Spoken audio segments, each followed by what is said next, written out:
नमस्कार, प्रणाम, जय जिनेन्द्र। मेष राशि या मेष लग्न वालों के लिए आने वाला समय कैसा रहेगा उसका प्रेडिक्शन लेकर मैं आज आपके सामने उपस्थित हुआ हूं। आज के वीडियो में हम मेनली ये 5 पॉइंट के ऊपर बात करेंगे। सबसे पहला मैं आपको कुछ इंपॉर्टेंट डेट्स बताऊंगा जो आपको नोट कर लेना जरूरी है, ताकि उस हिसाब से आप आने वाले समय का मैक्सिमम बेनिफिट ले सको और आपके जीवन का आप प्लानिंग कर सको। दूसरा है दो मोस्ट इंपॉर्टेंट पॉइंट जो आपको ये वीडियो को समझने के लिए बहुत जरूरी है, उसे सुनना और समझना। तो वो दो इंपॉर्टेंट पॉइंट्स के ऊपर बात करूंगा। प्रेडिक्शन फॉर मेष राशि, जिनकी मेष राशि है उनके लिए क्या प्रेडिक्शन है, जिनका मेष लग्न है उनके लिए क्या प्रेडिक्शन है, और अंतिम 5वें पॉइंट में हम बात करेंगे रेमेडीज क्या क्या करनी चाहिए। तो चलिए शुरू करते हैं। सबसे पहले बात करते हैं कुछ इंपॉर्टेंट डेट्स के ऊपर। ये जो इंपॉर्टेंट डेट है ये है 26 दिसंबर 2024 सुबह 8:02 तक सैटर्न विल एंटर इन पूर्व भाद्रपद नक्षत्र ऑफ जुपिटर, और वहां पर वो 27 अप्रैल 2025 सुबह 6:29 तक रहेंगे।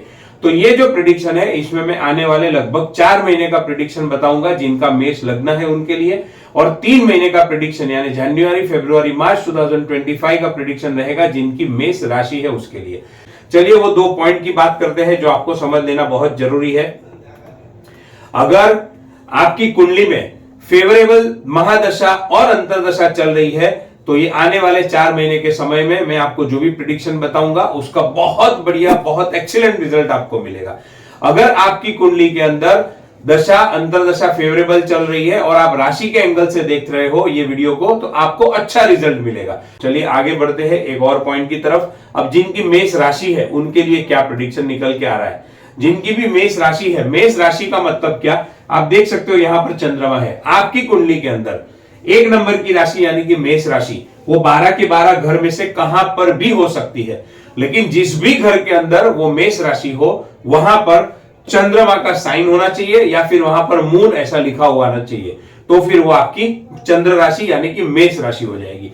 तो ये मैंने मेष राशि के हिसाब से कुंडली बना ली है, और मेष राशि के हिसाब से जो कुंडली बन के आ रही है उसमें शनिदेव आपके राशि से 11th हाउस में गोचर कर रहे हैं, और वो भी अपने खुद के घर के अंदर है। शनिदेव आपकी कुंडली में 10th लॉर्ड यानी कि कर्म भाव के और लाभ भाव के स्वामी बनते हैं, यानी कि आने वाले 3 महीने के अंदर आप जो भी फील्ड के अंदर हो, जो भी आपका काम कर रहे हो उसके अंदर एक्सीलेंट सफलता मिलने के योग है। अगर बिजनेस कर रहे हो तो बहुत अच्छा गेन्स, टर्नओवर, प्रॉफिट एंड आपको टर्नओवर बढ़ जाएगा। और अगर आप जॉब कर रहे हो तो जॉब के अंदर प्रमोशन के योग है। हायर अथॉरिटी के साथ आपके रिलेशन अच्छे बनेंगे, आप खुद एक हायर अथॉरिटी के ऊपर, हायर अथॉरिटी के लेवल के ऊपर प्रमोट हो सकते हो। यानी कि कुल मिला के 10th एंड 11th दोनों शनि के ही घर है, और ये दोनों के बहुत अच्छे परिणाम आपको मिलने वाले हैं। राशि से 11 चलते हुए शनिदेव की दृष्टि आपके 1st हाउस के ऊपर है और 5th हाउस के ऊपर है। इसका मतलब आपके जीवन में, आपकी पर्सनालिटी में, नेचर, बिहेवियर, एटीट्यूड में बहुत बड़ा पॉजिटिव चेंज आने जा रहा है। उसी तरीके से आपके बच्चे के जीवन में, आपके संतान के, प्रथम संतान के जीवन में भी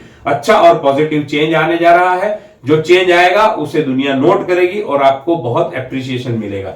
साथ ही शनिदेव की यहाँ पर दृष्टि जो है वो 8th हाउस के ऊपर रहेगी। 8th हाउस आपका एक्टिवेट होगा। 8th हाउस एक्टिवेट होने से क्या होगा, 8th हाउस एक्टिवेट होने से थोड़ी सी हर्डल, ऑब्स्टेकल, रुकावट आ सकती है, लेकिन अंततः आपकी जीत, आपका गेन, आपका बेनिफिट, आपका प्रॉफिट निश्चित है, तो कोई चिंता वाली बात नहीं है। 8th हाउस की असर कम करने के लिए क्या कर सकते हैं, अगर आप चाहो तो ज्योतिष का अध्ययन कर सकते हो। आप जो भी फील्ड में हो उसमें आप रिसर्च कर सकते हो। तो इस तरीके से आप 8th हाउस की इफेक्ट को बहुत हद तक कम कर सकते हो। चलिए आगे बढ़ते हैं।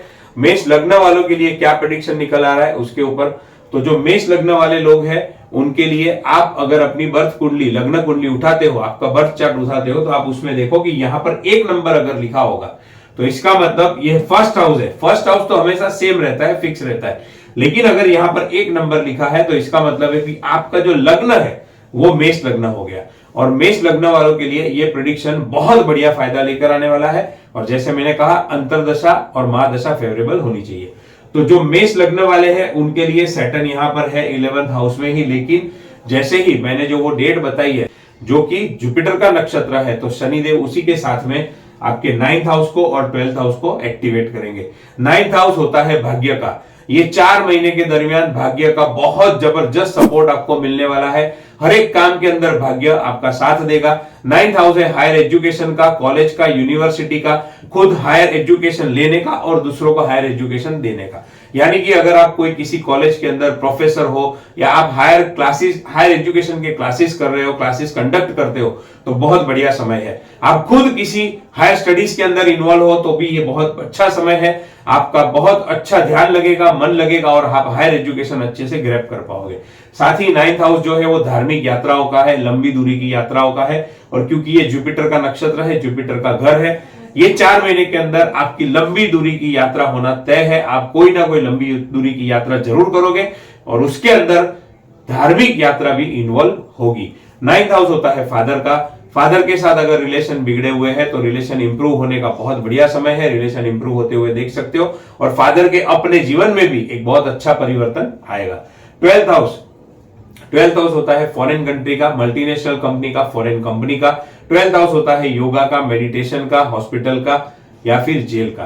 तो यहां पर जो है बहुत बढ़िया रिजल्ट आ रहा है। 12th हाउस के अच्छे रिजल्ट मिलेंगे। क्यों? क्योंकि साथ में 9th हाउस का सपोर्ट है। तो मैं ये कह सकता हूं कि आप ये समय के दरमियान, ये 4 महीनों के दरमियान फॉरेन जाने की बहुत बढ़िया अपॉर्चुनिटी मिलेगी। फॉरेन जाने के लिए बहुत टाइम से वेट कर रहे थे, राह देख रहे थे, तो वो समय आ गया कि आप अभी फॉरेन कंट्री को विजिट कर सकते हो। आप बिजनेस पर्पस के लिए भी कर सकते हो, फैमिली के साथ में भी आप विजिट कर सकते हो। खास करके अगर आपका जुपिटर 2nd हाउस में बैठा है तो आपके योग बनेंगे कि आप फैमिली के साथ विजिट करो फॉरेन कंट्री। अगर आपका जुपिटर 7th हाउस में बैठा है तो आप वाइफ के साथ फॉरेन कंट्री विजिट करो, ऐसा आपका योग बन रहा है। और साथ ही साथ आप अगर इंपोर्ट एक्सपोर्ट के काम में जुड़े हो, आपके क्लाइंट फॉरेन कंट्रीज में ज्यादा है, आप फॉरेन कंट्री का काम कर रहे हो, तो आप बहुत बढ़िया राइज करोगे। आपको बहुत अच्छा मौका यहां पर आने वाले समय में ये 4 महीनों के अंदर मिलने वाला है। इसको एक्टिवेट करने के लिए क्या करना पड़ेगा? आपकी कुंडली के अंदर जुपिटर जहां पर बैठा है उस हाउस की एक्टिविटीज को आपको आपके जीवन में बढ़ानी होगी। जैसे फॉर एग्जांपल अगर जुपिटर 1st हाउस में बैठा है तो आपको स्वयं ही ये दोनों बेनिफिट लेने के लिए एफर्ट्स करने होंगे। किसी दूसरे के ऊपर डिपेंड रहेंगे तो रिजल्ट नहीं मिलेगा। स्वयं एफर्ट कीजिए, अपने आप को इन्वॉल्व कीजिए और बहुत अच्छा रिजल्ट आपको मिलेगा। अगर जुपिटर आपका 2nd हाउस के अंदर है तो आपकी वाणी के ऊपर आपको कंट्रोल रखना जरूरी है, और आपकी वाणी का अच्छे से यूज करेंगे तो बाकी के बेनिफिट आपको ऑटोमेटिक मिलेंगे। साथ ही खान पान का ध्यान रखना बहुत जरूरी है। जुपिटर एक सात्विक ग्रह है, तो ये समय के दरमियान सात्विक आहार लीजिएगा, नॉनवेज आहार बिल्कुल भी मत लीजिएगा, तामसिक आहार बिल्कुल भी मत लीजिएगा, तो आपको बहुत बढ़िया बेनिफिट मिलेगा। 3rd हाउस जो कि होता है इंटरनेट का, कम्युनिकेशन का, शॉर्ट डिस्टेंस ट्रैवलिंग का, नेटवर्किंग का, मार्केटिंग का, आप ये जो भी फील्ड का काम कर रहे हो उसके अंदर अभी मैंने जो एक्टिविटी बताई 3rd हाउस के रिलेटेड, उसको आप जितनी ज्यादा करोगे आपको बहुत बढ़िया अपॉर्चुनिटी मिलेगी। और जुपिटर अगर यहां बैठा है तो 3, 9, 12 का कॉम्बिनेशन पूरा एक्टिव हो रहा है, जो कि विदेश जाने के लिए बहुत जरूरी होता है। तो ये आपको बहुत बढ़िया मौका लेकर आ रहा है। 4th हाउस में है तो 4th हाउस में माता की सेवा ज्यादा से ज्यादा कीजिए। और 4th हाउस में अगर आप प्रॉपर्टी से जुड़ा हुआ काम कर रहे हो, वास्तु कंसल्टेशन कर रहे हो, तो बहुत बढ़िया मौका है फॉरेन से कंसल्टेशन करने का। फॉरेन क्लाइंट आपको मिलेंगे। 5th हाउस संतान का है। उसी तरीके से आपकी कुंडली में जुपिटर जो भी हाउस में बैठा है उस हाउस को एक्टिवेट करना जरूरी है। कमेंट में मुझे बताइए कि आपका जुपिटर कौन से हाउस में बैठा है, उस हाउस की एक्टिविटीज मैं आपको रिप्लाई कर दूंगा, तो आप उस एक्टिविटी को एक्टिव कर सकते हो। यहां पर सारी चीजें बताने जाऊंगा तो वीडियो थोड़ा लंबा हो जाएगा, तो कमेंट जरूर कीजिएगा आपका जुपिटर कौन से घर में बैठा है। Last but not the least, कुछ रेमेडीज है जुपिटर की। हर रोज गरीब लोगों को बनाना यानी कि केले का दान कर सकते हो। साथ ही साथ में जब घर में कोई स्पेशल ओकेजन हो तो आप उनको येलो कलर के कपड़े भी गरीब लोगों को दे सकते हो। अगर आप जैन हो तो ओम ह्रीम श्रीम श्री ऋषभदेव स्वामी ने नमः या फिर ओम ह्रीम नमो आयरियाणम ये मंत्र की 21 माला कर सकते हो। अगर आप वैष्णव हो या दूसरे कोई भी हिंदू धर्म के हो तो आप ओम गुरुवे नमः का जाप डेफिनेटली कर सकते हो। अगर आपका जुपिटर 6ठे, 8वें और 12वें घर में बैठा है और आपने जुपिटर की रिंग यानी कि पोखराज की रिंग पहन के रखी है, तुरंत निकाल दीजिए। लेकिन वहीं अगर आपका जुपिटर 2, 10, 9 और 11th हाउस में बैठा है तो आप वो चाहो तो वो रिंग आप पहन सकते हो। पोखराज की रिंग, जुपिटर की रिंग गोल्ड में बनाकर आप पहन सकते हो और आप आने वाले समय में जुपिटर को एक्टिवेट करके बहुत बढ़िया बेनिफिट ले सकते हो। अवश्य बताइएगा जुपिटर कौन से घर में है, खास देख लीजिएगा और कुछ भी क्वेरी हो तो कमेंट कीजिए, मैं उसका रिप्लाई करूंगा। Thank you so much.